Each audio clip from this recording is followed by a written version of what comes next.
Hello, this is Virender, teacher of English. Today I will make you understand something very important. देखिए, last class जो थी वो first class थी और आज जो है ये सेकंड क्लास है। ये क्लास जो मैं शुरू कर रहा हूं ये स्पोकन को लेकर के है। इसमें स्पोकन पार्ट ज्यादा है और इसके लिए आपको फोकस करना पड़ेगा और सबसे ज्यादा आपको बोलना पड़ेगा। जो भी सेंटेंसेस मैं आपको पढ़ाता हूं, जो भी सेंटेंसेस मैं आपको प्रैक्टिस करवाता हूं, वो सेंटेंसेस जब तक आप नहीं बोलेंगे आपको उनका बेनिफिट नहीं होगा। तो जरूरी है कि आप बोलिए और प्रैक्टिस कीजिए, राइट। तो सबसे पहले आप अपने पास नोटबुक और पेन लेके आइए और सेंटेंसेस लिखिए, साथ साथ में स्ट्रक्चर लिखिए, तो ही आपको उसका बेनिफिट होगा, राइट। तो फर्स्ट क्लास में जो मैंने आपको बताया था, मैं थोड़ा सा वो आपको समझाता हूं कि क्या था। इन द फर्स्ट क्लास मैंने आपको बताया था कि जब कोई काम चल रहा होता है, when the work is going on, जब कोई काम चल रहा होता है, when the work is under the process, इसे इंग्लिश में इस तरीके से ही बोलते हैं कि when the work is under the process, या बोलते हैं work is under the pipeline। जी हाँ, क्या बोलते हैं? work is under the pipeline, यानी कि जब काम चल रहा हो, work is under the pipeline, यानी कि जब काम कंटिन्यू अवस्था में हो, जब कोई काम चल रहा हो, तो उस काम के साथ में, यानी कि उस एक्शन के साथ में, उस वर्ब के साथ में हम आईएनजी यूज करते हैं। और जैसा कि मैंने बताया था कि हम इंग्लिश को अपने आप से सीखना शुरू करते हैं, अपने आप को हम प्रैक्टिकली रख के शुरू करते हैं, तो ही हम समझ सकते हैं। तो जो हमने शुरू किया था वो ये स्ट्रक्चर हमने बनाया था कि आई एम और जो एक्शन है, जो वर्ब है, उसके साथ में आईएनजी लगाया था, राइट। ये हमने स्ट्रक्चर बनाया था फर्स्ट क्लास में। अगर आपने फर्स्ट क्लास नहीं देखी है तो नीचे डिस्क्रिप्शन में उसका लिंक है, वहां से फर्स्ट क्लास देखिए तो आपको ये क्लियर हो जाएगा। मैंने अपने आप से सीखना शुरू किया, मेरे को लेकर के सीखना शुरू किया। आई और आई के साथ में जो प्रेपोजिशन लगती है, सॉरी जो हेल्पिंग वर्ब लगती है, जो हेल्पिंग वर्ब लगती है वो एम लगती है, और फिर वर्ब और उसके साथ में आईएनजी। ये आईएनजी क्यों लगा? क्योंकि the work is in the continuous form. जो काम है वो कंटिन्यू है, चल रहा है, तो आईएनजी लगता है। जैसे मैं अभी आपके सामने बोल रहा हूं तो क्या बोलूंगा मैं इसे और क्या लिखूंगा इसे? तो बोलूंगा आई एम स्पीकिंग, राइट। जो भी हम काम कर रहे हैं, जो भी हम काम कर रहे हैं उसको ऐसे ही बोला जाता है। यही एक स्ट्रक्चर होता है, इसके अलावा कोई भी स्ट्रक्चर नहीं होता, कोई भी स्ट्रक्चर हम यूज नहीं कर सकते, राइट। और एग्जाम्पल, आई एम प्लेइंग। आप कितने भी एग्जाम्पल्स ले लीजिएगा, सारे के सारे ऐसे ही लिखे जाते हैं, ऐसे ही बोले जाते हैं। आई एम प्लेइंग, मैं लिख रहा हूं। आई एम राइटिंग, मैं जा रहा हूं। आई एम गोइंग, मैं न्यूज़पेपर पढ़ रहा हूं। I am reading newspaper. याद ये रखना है कि वो काम आपका अभी होना चाहिए, या तो आप कर रहे हैं या आप कर रहे हैं, या मैं कर रहा हूं, या कोई और कर रहा है, ऐसे ही हो सकता है। फॉर एग्जाम्पल, अगर आप कर रहे हैं, मान लो कि आप अभी लिख रहे हैं, तो मैं क्या बोलूंगा आपको बोलूंगा कि आप लिख रहे हैं, तो उसे इंग्लिश में बोलेंगे you are writing, you are writing. मैंने कहा आप एक सॉन्ग गा रहे हैं, तो मैं बोलूंगा यू आर सिंगिंग। जी हाँ, मेरे साथ बोलते रहिए, आप बोल नहीं रहे हैं, बोलना है आपको, तो बोलिए you are singing a song, right. आप कोई प्लान बना रहे हैं, आप कोई दिमाग में, आपके दिमाग में कोई प्लान चल रहा है, आप कोई प्लान बना रहे हैं, तो मैं बोलूंगा आपको कि आप, मुझे लग रहा है कि आप कोई प्लान बना रहे हैं, आप कोई प्लान बना रहे हैं। तो कैसे बोलेंगे? आप बोलिए। जी हाँ, बिल्कुल बोलिए आप। तो क्या बोलेंगे आप बोलेंगे कि यू आर मेकिंग प्लान। आप एक प्लान बना रहे हैं तो you are making plan, right. आप और कैसे बोल सकते हैं? आप बोल सकते हैं कि सर आप पढ़ा रहे हैं, तो क्या बोलेंगे आप? You are teaching. जी हाँ, बिल्कुल सही है, यू आर टीचिंग। यानी कि जो इसका भी जो स्ट्रक्चर है वो भी ऐसे ही है कि यू आर और जो वर्ब है उसके साथ में आपने आईएनजी लगाया और सेंटेंस वहां पर कंप्लीट हो गया। तो मैं कोई काम कर रहा हूं, मान लो कि मैंने आपको बताया, मैं बार बार आपको बता रहा हूं कि जब कोई काम कॉन्टिन्यूअस फॉर्म में होता है, जब कोई काम चल रहा होता है तो ये स्ट्रक्चर होता है। मैं किसी काम को कर रहा हूं, अभी यहां पर मान लो मेरे हाथ में खाना है, मैं खाना खा रहा हूं, तो मैं बोलूंगा आई एम टेकिंग फूड। अगर आप खाना खा रहे हैं तो मैं बोलूंगा यू आर टेकिंग फूड। और अगर कोई थर्ड पर्सन है, ही है, शी है, तो उसके साथ में कैसे लगाएंगे, ही या शी के लिए, तो उसके लिए भी यूज करते हैं सेम स्ट्रक्चर, राइट। तो सेम स्ट्रक्चर क्या रहेगा, यहां पर देखिए आप, ही या शी, ही या शी कोई भी, उनके साथ में लगता है इज, आई के साथ एम लगता है, यू के साथ आर लगता है, हेल्पिंग वर्ब भी आपको याद रखना है, ही और शी के साथ में इज लगता है, और वही सेम स्ट्रक्चर उस एक्शन के साथ में भी आईएनजी लग जाएगा, क्योंकि that work is in continuous form, क्योंकि वो कॉन्टिन्यूअस फॉर्म में है वो काम।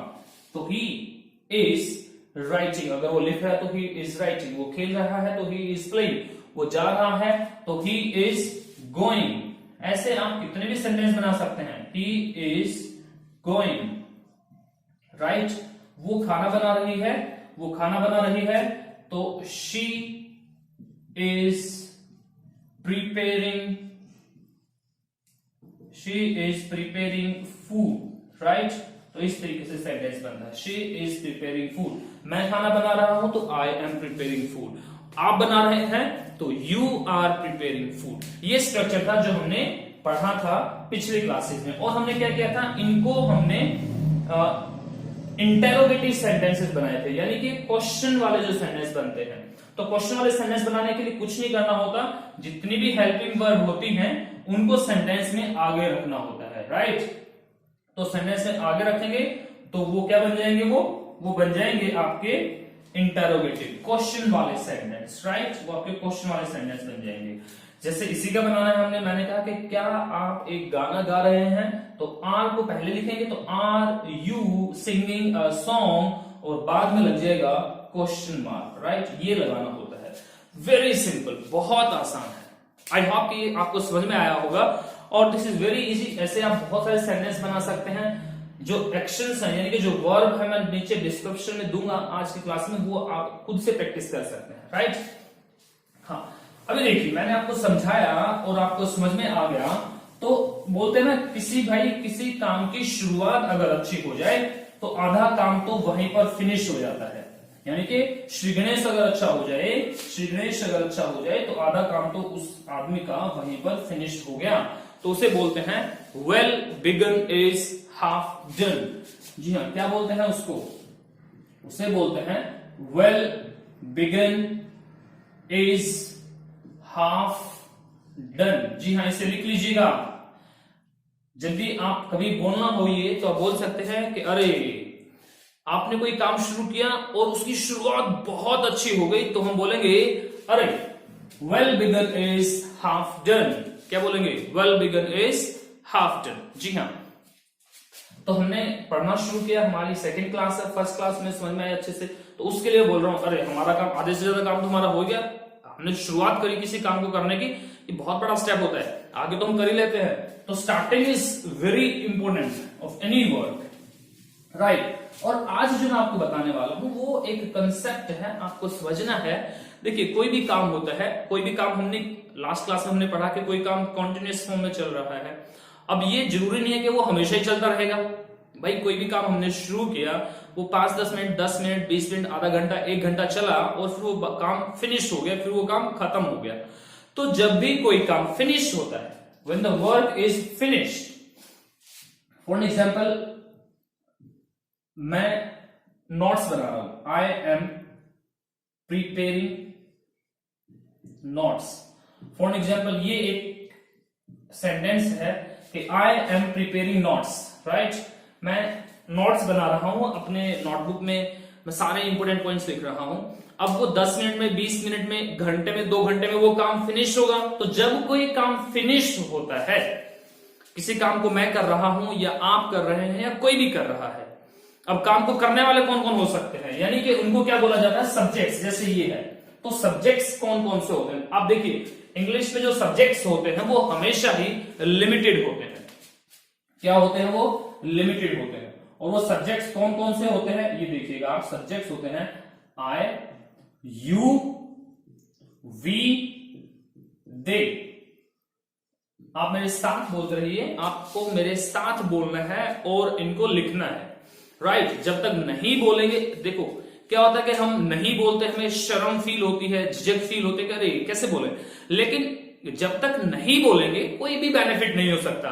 देखिए किसी भी चीज का शॉर्टकट हो सकता है, सक्सेस का शॉर्टकट हो सकता है, लेकिन मेहनत का कोई शॉर्टकट नहीं होता। ये तो हमें करना ही पड़ेगा, मेहनत तो करनी ही पड़ेगी, otherwise there is no chance of learning anything. भाई मुझे नहीं लगता कि कोई सीख सकता है, ये ही मेहनत है। कोई आपको यहां पर कुछ और ज्यादा कोई फिजिकली कोई मेहनत नहीं करनी है। You have to just write few things, कुछ एक चीजें तो लिखनी है आपको और बोलनी है। बोलना ही मेहनत है। स्पीकिंग के अंदर, सीखने के अंदर, लैंग्वेज सीखने के अंदर बोलना ही मेहनत होती है। That's it, right. वो आपको करना ही पड़ेगा। तो हाँ, सब्जेक्ट्स को बोलना है आपको। सब्जेक्ट्स हैं आई, यू, वी, दे, और हैं ही, शी, इट और कोई भी नेम। तो ये हैं हमारे सब्जेक्ट्स, और यही सब्जेक्ट्स होते हैं इंग्लिश के अंदर। इनके अलावा कोई भी सब्जेक्ट नहीं होता। तो जो भी हम सब्जेक्ट यहां पे यूज करेंगे, इन्हीं में से कोई भी यूज कर सकते हैं।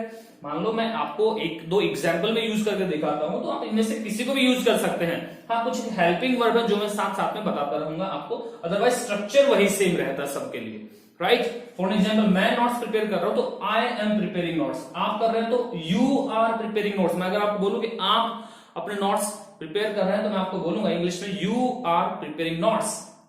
हम कर रहे हैं, हम सब कर रहे हैं, तो we are preparing notes. We के साथ आर लगता है, दे के साथ आर लगता है। तो दे, मैंने कहा कि वो वहां पर कुछ लोग बैठे हुए हैं और वो अपने नोट्स प्रिपेयर कर रहे हैं, तो they are preparing notes, right. ऐसे ही is, she is, it is, और कोई नेम, नेम को मैंने कोई भी नेम बोला कि रोहित, एक एग्जाम्पल मैंने लिया, रोहित इज प्रिपेयरिंग नोट्स, बिल्कुल सेम रहेगा, राइट, बिल्कुल सेम।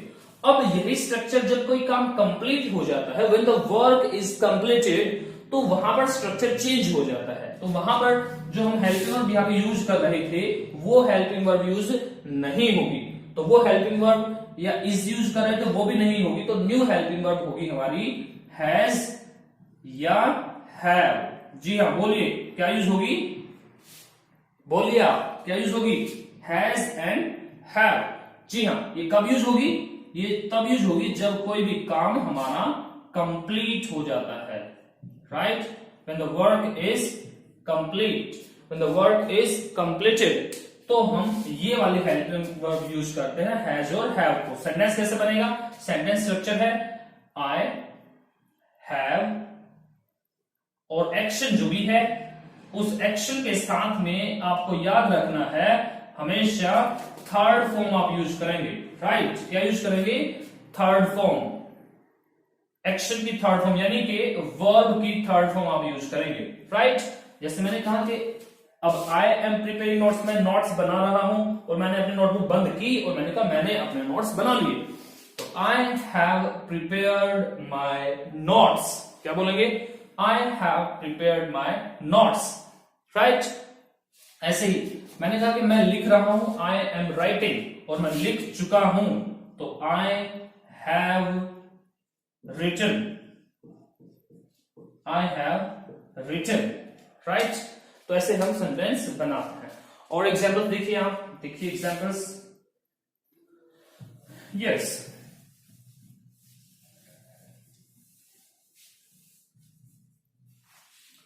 फॉर एग्जाम्पल मैंने कहा कि मैं मार्केट जा रहा हूं, आई एम गोइंग, मेरे साथ बोलिए आप, क्या बनेगा, मैं मार्केट जा रहा हूं, कैसे बनेगा, I am going to market, right. और मैं जा चुका हूं, तो I have gone to market, yes, बिल्कुल सही। ऐसे आप बोलते रहिए। तो अब I am going to market यानी कि मैं मार्केट जा रहा हूं, राइट। मैं जा रहा हूं मार्केट, जा रहा हूं, मैं जा रहा हूं, लेकिन और मैं अब पहुंच गया, मैं चला गया। मेरे से कोई पूछे फोन करके तो भाई कहां चले गए, मैं तुमको कहूंगा भाई मैं मार्केट चला गया। तो मैं यही बोलूंगा I have gone to market. This is the way only, यही है स्ट्रक्चर, इसके अलावा कोई भी तरीका नहीं है इंग्लिश सीखने का, ना कोई इंग्लिश बोलने का। This is only the way, right, and this is the easiest way. Yes, तो जितने भी काम ऐसे हो रहे हैं, मान लो कि यू, मैंने कहा आप जा रहे हैं, you are going to market, और आप जा चुके हैं तो you have gone to market. केवल यहां पर यू आ जाएगा, you are going to market, और आप जा चुके हैं तो यू, बोलिए, बिल्कुल सही बोल रहे हैं आप, बिल्कुल सही, सेम, तो you have gone to market, बिल्कुल, बहुत बढ़िया। मैंने कहा कि मैं सीख रहा हूं, I am learning English, right, मैं इंग्लिश सीख रहा हूं। और जब ये हमारा कोर्स कंप्लीट हो जाएगा तब हम इसकी 50, 40, 50, 60 क्लास कर लेंगे, तो तब आप भी बोलेंगे अरे सीख ली मैंने, मैं भी बोलूंगा कि यस मैंने पढ़ा दिया आपको, और आप क्या बोलेंगे, मैंने सीख लिया। तो क्या बोलेंगे, I have learned, right, I have learned English, तो ऐसे आप बोलेंगे, राइट, आई एम लर्निंग, और फिर जब काम कंप्लीट हो जाएगा तो आप ऐसे इसको ऐसे बोलेंगे। क्लियर? और एग्जाम्पल, मैंने कहा कि मैं I am washing my clothes, I am washing my clothes, मैं कोई काम कर रहा हूं वॉशिंग का, तो आई एम वॉशिंग, आई के साथ am washing my clothes, continuous form. मान लो कि मैं अपने कपड़े धो रहा हूं तो मैं बोलूंगा I am washing my clothes, लेकिन 10, 15, 20 मिनट में मैं अपने कपड़े धो लूंगा, मेरा काम कंप्लीट हो जाएगा, तो then what I would say, जी हाँ, क्या बोलेंगे, बोलिए क्या बोलेंगे, बिल्कुल सही है, यस, बिल्कुल बढ़िया, बहुत बढ़िया, हाँ जी, बिल्कुल बोलते रहिए, यस, क्या, बहुत बढ़िया। और कौन सी फॉर्म, जी बिल्कुल, third form, I have washed my clothes, बहुत बढ़िया, दिस इज द वे। ऐसे ही आप जितने चाहें दुनिया भर के सेंटेंस बना सकते हैं, कितने भी सेंटेंस बना सकते हैं, कंफ्यूज नहीं होना है आपको, राइट, और इस तरीके से आप सेंटेंस बना सकते हैं। This is very easy way to make the sentences. अभी मैं आपको बताऊंगा, देखिए आपने देखा कि जो हम इंग्लिश सीखना शुरू करते हैं या हम हिंदी बोलते हैं, तो दोनों में क्या लगता है आपको, क्या दोनों लैंग्वेज में कोई डिफरेंस है? बिल्कुल डिफरेंस है भाई, और बहुत डिफरेंस है, चीजों में बहुत डिफरेंस होता है। तो जब बहुत डिफरेंस होता है किसी भी चीज के अंदर, किसी लैंग्वेज के अंदर, या हम जब कंपेयर करते हैं दो चीजों को और हम कहते हैं कि अरे बहुत ज्यादा डिफरेंस है, जैसे मैंने दो तरह के सेंटेंस बताए आपको, एक कॉन्टिन्यूअस वाला और एक परफेक्ट वाला। जब कोई काम कंप्लीट हो जाता है तो वो वाला, और जो चल रहा था वो वाला, तो दोनों में जमीन आसमान का डिफरेंस है। हम कहते हैं कि बहुत ज्यादा डिफरेंस है, जमीन आसमान का डिफरेंस है, तो उसे कैसे बोलेंगे इंग्लिश में, उसको कैसे बोलेंगे? ठीक है, देखिए उसे बोलेंगे there is a world of. इस वर्ड का प्रोनाउंसिएशन आपको सही से बोलना आना चाहिए। ये ऑफ नहीं है, दिस इज नॉट ऑफ, ये है ऑ। क्या है ये? ऑ। और इसको सही बोलने के लिए हमेशा आपको अगले वाले वर्ड के साथ में जोड़ के बोल दें आप, तो इसका जो प्रोनाउंसिएशन है, जो इसका उच्चारण, वो हमेशा सही बोला जाएगा, राइट। जैसे there is a world of, इसको इकट्ठा ही बोल देंगे वर्ल्ड ऑफ, वर्ल्ड ऑफ, तो सही बोलेगा, राइट। तो there is a world of difference, there is a world of difference, right, between, जी हमारे साथ बोले, there is a world of difference between कोई भी टू थिंग्स, कोई भी दो चीजों को आप लिख सकते हैं, तो बोलेंगे there is a world of difference between phone and laptop, right. इस एंड को, एंड का जो प्रोनाउंसिएशन होता है वो एन आप बोल सकते हैं, एन, केवल n. There is a world of difference between phone and laptop. And बोलने की जरूरत नहीं है, केवल एन बोल सकते हैं हम, राइट। एंड बोलने के बजाय आप केवल एन बोल सकते हैं, तो क्या बन गया? There is a world of difference between phone and laptop, right. ऐसे ही आप कुछ भी बोल सकते हैं, there is a world of difference between Hindi and English, right, ऐसे बोल सकते हैं आप। There is a world of difference between Delhi and कोई भी विलेज, कोई भी छोटा शहर, there is a world of difference between Delhi and Agra, right.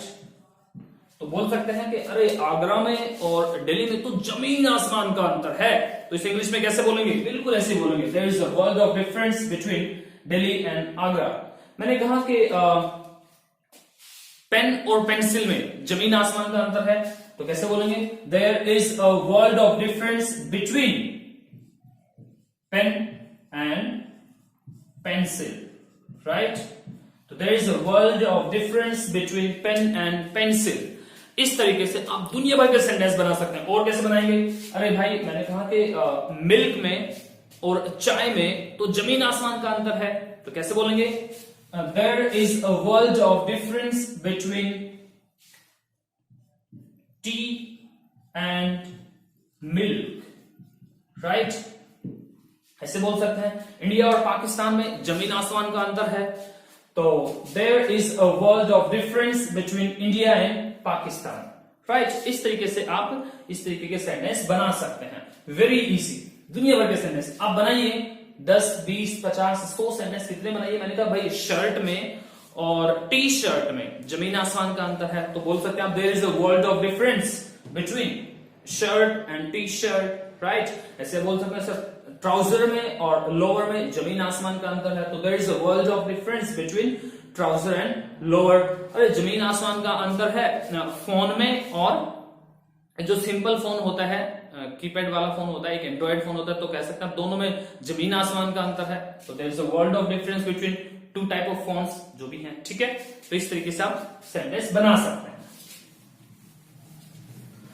हाँ, तो हम बात कर रहे थे जब कोई काम कंप्लीट होता है तो उसके साथ में हम has, have, helping verb use करते हैं। तो किसके साथ में हैज यूज करते हैं, किसके साथ में हैव यूज करते हैं?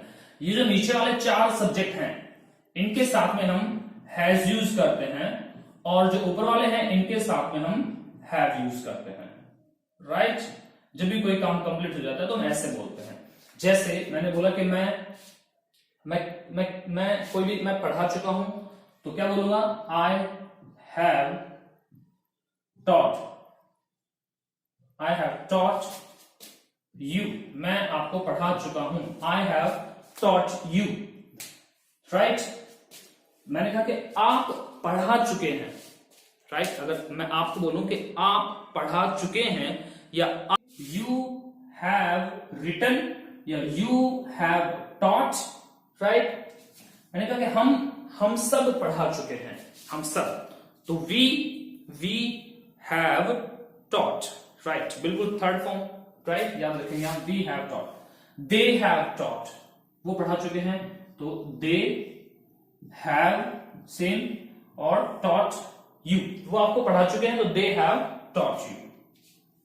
बिल्कुल ऐसे ही सारे स्ट्रक्चर बन जाएंगे। लेकिन जब नीचे वाले ये वाले जो एक्शंस हैं, ये वाले जब है, मान लो कि भाई आपका कोई फ्रेंड है जो वहां बैठा हुआ है, और मैंने कहा कि आपको नोट्स बनाने हैं, आपने कहा सर मैंने तो बना लिए, तो आप बोलेंगे आई हैव मेड नोट्स। मैंने कहा हाँ आपने बना लिए, यू हैव मेड नोट्स। तो फिर आप कहेंगे सर जो मेरा फ्रेंड है उसने भी बना लिए, तो ही हैज मेड नोट्स, या वो भी लिख चुका है, तो ही हैज रिटन। क्या बोलेंगे आप? ही हैज मेड नोट्स, बिल्कुल सही। यही तरीका है भाई, इसके अलावा और कोई भी तरीका नहीं है इंग्लिश सीखने का। ऐसे ही बोलना पड़ेगा आपको, और प्रैक्टिस करनी पड़ेगी, हजारों बार प्रैक्टिस करनी पड़ेगी आपको। जब तक प्रैक्टिस नहीं करेंगे, देखिए मैंने कहा कि जो लैंग्वेज है वो एकदम से नहीं आती, चाहे कोई भी लैंग्वेज है। अगर हम सोचे कि भैया कोई जादू मंत्र हो जाएगा और तब मुझे इंग्लिश परफेक्ट आ जाएगी, तो मैं बोलूंगा नहीं, आपको गलतियां करनी पड़ेगी। जब तक आप गलतियां नहीं करेंगे लैंग्वेज के अंदर, आप नहीं सीख सकते।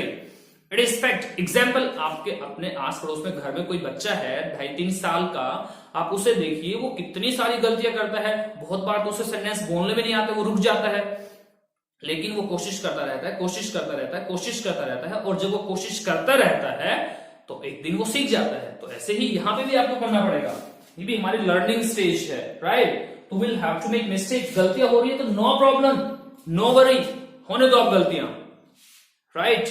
गलतियां होना लाजमी है, होंगी गलतियां, जब तक गलतियां नहीं होंगी नहीं सीख पाएंगे। तो लेट इट बी, जितनी गलतियां होती हैं होने दीजिए आप, बट आप कोशिश करते रहिएगा, सेंटेंस बनाते रहिएगा, that is very important. You know, सबसे इंपॉर्टेंट है कि कंटिन्यू रहना, सबसे इंपॉर्टेंट है कि उन चीजों को सीखते रहना और प्रैक्टिस करते रहना। This is the most important thing, right. हाँ, तो यस, तो ही हैज मेड नोट्स, तो आपने उसके बारे में बताया। कोई आपकी फ्रेंड है, कोई बहन है, वो नोट्स बना चुकी है, तो शी हैज मेड नोट्स, तो शी हो जाएगा। इट को मैं आपको समझाऊंगा बाद में। नेम को कोई नाम है, ही शी का कोई नाम भी होता है तो उसको नाम बोल सकते हैं आप, राइट। जैसे मैंने पीछे एग्जांपल दिया था रोहित, तो रोहित हैज मेड नोट्स। तो इस तरीके से आप एग्जांपल्स बना सकते हैं और सेंटेंस स्ट्रक्चर को बना सकते हैं, राइट। आई होप कि you have understood, this is very very very very easy, और हम बिल्कुल आराम से सीखेंगे। देखिए, हमें कोई जल्दी नहीं है, इजिली हम चीजों को सीखते रहेंगे एंड हमें आनी चाहिए।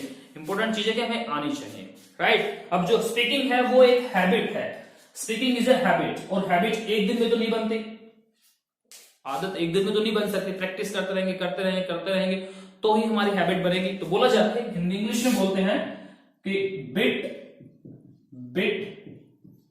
बिकम्स हैबिट, कि जो आदत है वो आराम आराम से बनती है।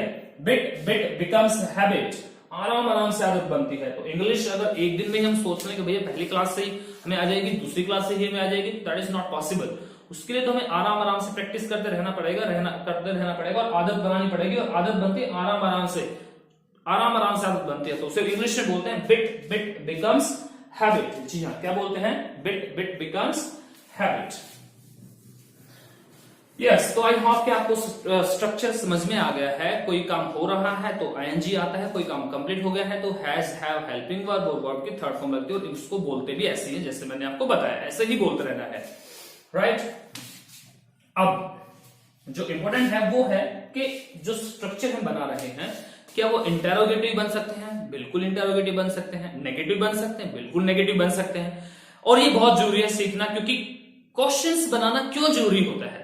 देखिए, जब हम कम्युनिकेट करते हैं, किसी से बात करते हैं, तो ऐसा ये नहीं होता कि मैं बोलता रहूं, मैं ही बोलता रहूं, मैं ही बोलता रहूं, मैं ही चलता रहूं, सेंटेंस बनाता रहूं, बोलता रहूं।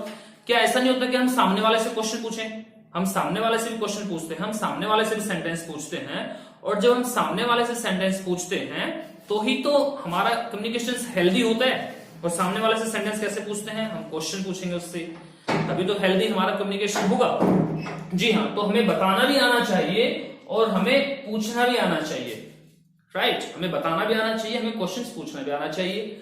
तो क्वेश्चंस पूछने के लिए, जैसे कि हमने फर्स्ट क्लास में पढ़ा था, हमारी जो हेल्पिंग वर्ब होती है, हम उसे स्ट्रक्चर के सबसे फर्स्ट में रखते हैं, राइट, और उसके बाद में हम सब्जेक्ट को रखते हैं।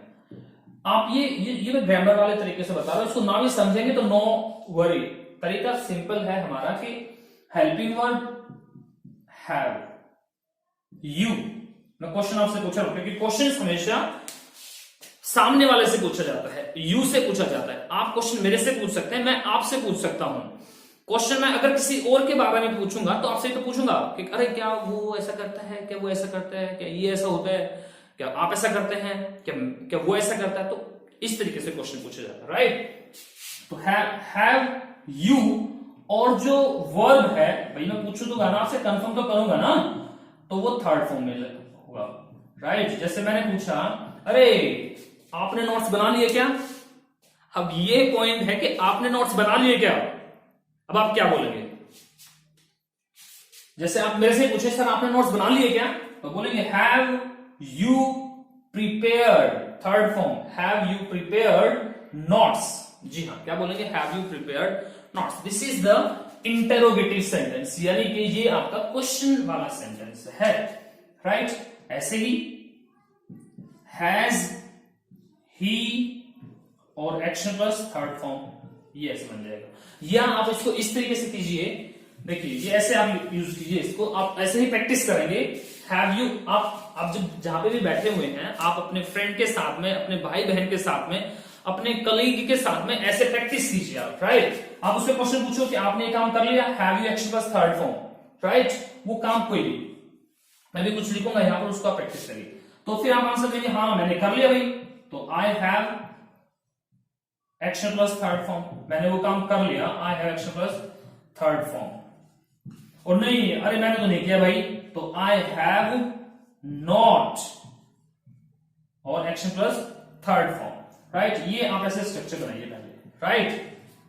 जैसे सिंपल, मैं बिल्कुल आसान से स्ट्रक्चर लिखूंगा जो आपको इजिली समझ में आ जाए, राइट। जैसे कि वॉश क्लॉथ, पॉलिश शूज, इनको यूज करें प्रैक्टिस में। जैसे हैव यू पॉलिश्ड शूज, ऐसे यूज करें।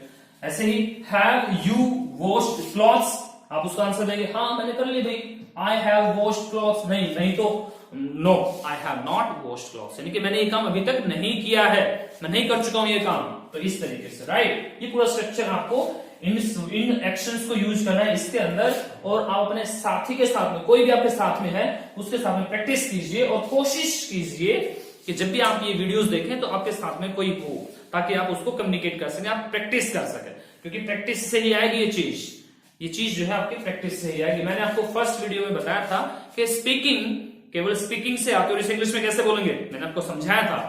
स्पीकिंग कम्स बाय स्पीकिंग, जी हाँ, कैसे बोलेंगे? Speaking comes by speaking, writing comes by writing, क्योंकि लिखना लिखने से ही आता है। स्विमिंग, मुझे तैरना सीखना है, तो तैरना कैसे आएगा आप मुझे बताइए। क्या मैं तैरने के लिए सारे इंस्ट्रक्शंस पढ़ लूं, एक बुक लेके आओ तैरने की जिसमें मुझे लिख रखा हो कि कैसे तैरा जाता है, और वो बुक में पूरी की पूरी बुक पढ़ लूं, तो क्या लगता है आपको मुझे तैरना आ जाएगा? नो, बिल्कुल नहीं आएगा। उसके लिए मुझे कहीं स्विमिंग पूल में जाना पड़ेगा, कपड़े उतार के उसके अंदर घुसना पड़ेगा और मुझे तैरना पड़ेगा। जब तक मैं नहीं तैरूंगा मैं नहीं सीख सकता। तो तैरने के लिए तैरना पड़ता है, सीखने के लिए सीखना पड़ता है, लिखने के लिए लिखना पड़ता है। तो ऐसे ही हम बोलते हैं कि स्पीकिंग कम्स बाय स्पीकिंग, भाई बोलना बोलने से ही आएगा, अदरवाइज तो नो वे, भूल जाइए आप, बोलना बोलने से आएगा, राइट। तो बोलिए, तो हैव यू पॉलिश्ड शूज, और क्या है, बिल्कुल आसान से मैं एग्जाम्पल आपको बता रहा हूं। Prepare notes, right, bye shoes, मैंने पूछा आपने शूज खरीद लिए क्या? हैव यू बॉट शूज, तो आप बोलेंगे यस, खरीद लिए भाई मैंने, आई हैव बॉट शूज।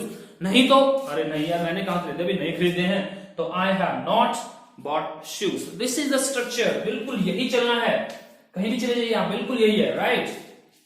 और एग्जाम्पल आप बनाएंगे, जैसे प्रिपेयर फूड, ठीक है। हैव यू प्रिपेयर्ड फूड, क्या खाना बना लिया आपने? Yes I have prepared.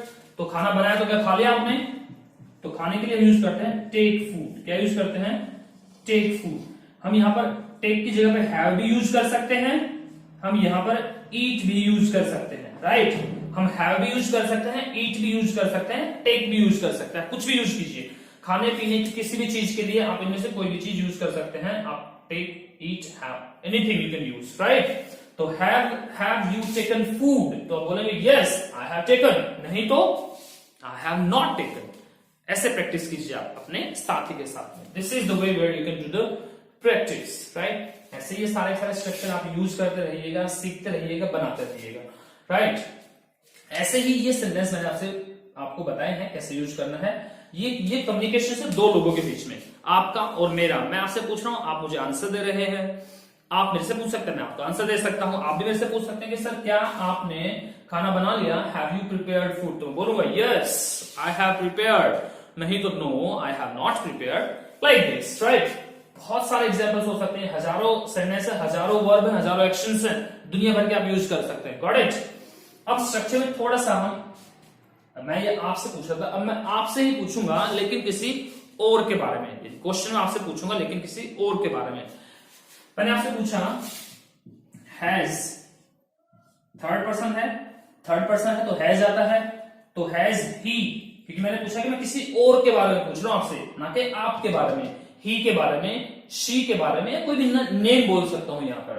तो हैज शी एक्शन और उसके साथ में वर्ब की थर्ड फॉर्म, राइट, और question mark, got it. Has he action plus third form, right. Has he, action plus third form. तो उसका आंसर कैसे देंगे? अब आप उससे पूछेंगे, उससे पूछ के बताएंगे हाँ वो ये काम कर चुका है, तो बोलेंगे यस ही हैज एक्शन और थर्ड फॉर्म, राइट। हाँ वो ये काम कर चुका, और नहीं तो ही हैज नॉट और एक्शन थर्ड फॉर्म, भाई उसने ये काम नहीं किया। इन्हीं स्ट्रक्चर का इसके अंदर यूज कर सकते हैं। जैसे मैंने आपसे पूछा आपके किसी भाई के बारे में, आपके ब्रदर के बारे में, कि क्या आपके भाई ने आपके लिए कोई भी काम किया है। जैसे has he bought shoes for you, क्या वो आपके लिए शूज खरीद चुका है? Has he bought shoes for you. या फॉर एग्जाम्पल, इजी से एग्जाम्पल, क्या वह जा चुका है, क्या आपका भाई जा चुका है? तो हैज ही गॉन। अगर आप देखेंगे हाँ भाई मेरे भाई तो चला गया, तो आप क्या बोलेंगे? हाँ ही हैज गॉन। और नहीं तो नहीं अभी नहीं गया भाई, वो यही है, तो he has not gone, right. Got it. तो हम ऐसे बोल सकते नहीं, he has not gone but he is going, या रादर ही इज गोइंग। वो गया नहीं है बट वो जा रहा है, आईएनजी, ही इज गोइंग। ऐसे कहीं भी यूज कर सकते हैं। भाई मैंने ये काम नहीं किया, आई हैवंट डन इट, मैंने क्लास फिनिश नहीं की है, आई have not finished my class yet, ऐसे बोल सकते हैं, right. Rather I am finishing, बल्कि मैं इसे फिनिश कर रहा हूं। तो इस तरीके से आप इसको बोल सकते हैं, सेंटेंस बना सकते हैं। Got it? Is it clear? बहुत आसान सा है, इट इज वेरी इजी। ये स्ट्रक्चर आपको नोटबुक में लिखना है, ये स्ट्रक्चर और इस स्ट्रक्चर की इनको यूज करके आपको प्रैक्टिस करना है, लिखने हैं, बोलना है। जितना बोलेंगे उतना ही अच्छा है। आप घर पे फ्री बैठे बोलें, कुछ भी बोलें, ऐसे इस स्ट्रक्चर की आप प्रैक्टिस करते हैं। जितना बोलेंगे आप, जितना दिमाग को दौड़ाएंगे, उतना ही जो स्ट्रक्चर है आपकी टांग पे चढ़ जाएंगे और आपको हैबिट बन जाएगी, आप हैबिचुअल हो जाएंगे इंग्लिश बोलने के। स्टार्टिंग में नहीं बोला जाता, हमसे प्रॉब्लम होती है, सेंटेंस नहीं बोले जाते, या गलतियां हो जाती हैं, कहीं फर्स्ट फॉर्म चले जाते हैं, कहीं हेल्पिंग वर्ब इधर उधर हो जाती है। नो वरी, होने दो, लेकिन आपको प्रैक्टिस करनी है। जब आप प्रैक्टिस कर लेंगे, जब आपकी जुबान पे चढ़ जाएंगे सेंटेंसेस, स्ट्रक्चर्स, तो आपको खुद ही पता चल जाएगा कि अरे मैंने गलती कर दी, मैंने कुछ गलत बोल दिया, मैंने कुछ ऐसा कर दिया। You will come to know automatically, आपको खुद ही पता चल जाएगा, right. Important thing is that कि आपको प्रैक्टिस करनी है, that is the best, that is the most important thing. Got it? I hope that you have understood. मैंने आज आपको बताया कि किसी भी काम की शुरुआत अगर अच्छे से हो जाए तो आधा काम हमारा वहीं पर फिनिश हो जाता है। तो उस इंग्लिश में बोलते हैं, क्या बोलते हैं? बोलिए, well begun is half done. किसी काम की शुरुआत अच्छी हो जाए तो मजा आ जाता है, ऐसा बोलते हैं ना, तो well begun is half done. दूसरा एक मैंने बताया स्ट्रक्चर आपको, कि जब किसी दो चीजों के बीच में हम डिफरेंस बताते हैं और बोलते हैं कि भाई इसमें और इसमें तो जमीन आसमान का अंतर है, तो कैसे यूज करते हैं? There is a world of difference between this and that, कि इसके अंदर और उसके अंदर तो जमीन आसमान का अंतर है। जैसे मैंने कहा मार्कर और पेन के अंदर, तो there is a world of difference between marker and pen. भाई मैंने कहा कि शर्ट में और टी शर्ट में जमीन आसमान का अंतर है, there is a world of difference between shirt and T shirt, right. ये एक मैंने स्ट्रक्चर आपको बताया था। एक मैंने स्ट्रक्चर बताया कि जब कोई काम फिनिश होता है, कल लास्ट वाली क्लास में मैंने आपको बताया था when the work is going on, जब कोई काम चल रहा होता है तो आईएनजी लगता है वर्ब के साथ में, और जब कोई काम फिनिश हो जाता है तो वो काम उसके साथ में थर्ड फॉर्म लगता है। काम को करने वाले आप, मैं, या हमारा कोई फ्रेंड हो सकता है, ये हम लोग ही करते हैं, या तो आप कर रहे हैं या मैं कर रहा हूं, या वो कर रहा है, या आप कर चुके हैं या मैं कर चुका हूं या वो कर चुका है। ये तो सेंटेंसेज होते हैं और इनको मैंने आपको बता दिया है, ये प्रैक्टिस। अब मेरा काम मैंने कर दिया, अब काम आपका बचता है कि आप कितनी मेहनत करते हैं। आप जितनी मेहनत करेंगे उतना ही ज्यादा सीखेंगे और बिल्कुल डिटरमाइंड हो जाए आप सीखने के लिए। Be determined, right. जितना ज्यादा दृढ़ संकल्प आप बना लेंगे, निश्चय कर लेंगे कि भाई कुछ भी हो जाए मुझे सीखना है, दृढ़ से, तो सीख जाएंगे। आप पर डिपेंड कर, राइट। तो I hope that you have understood this whole thing. If you have understood that's very good, और that's very nice that you have made notes. मुझे उम्मीद है कि आपने नोट्स बनाए होंगे, तो दैट्स वेरी गुड। सो आज के लिए इतना ही है। अगर आपको ये वीडियो पसंद आती है तो आप लाइक कीजिए, कमेंट कीजिए, सब्सक्राइब कीजिए, and thank you so very much. Have a nice time, bye bye.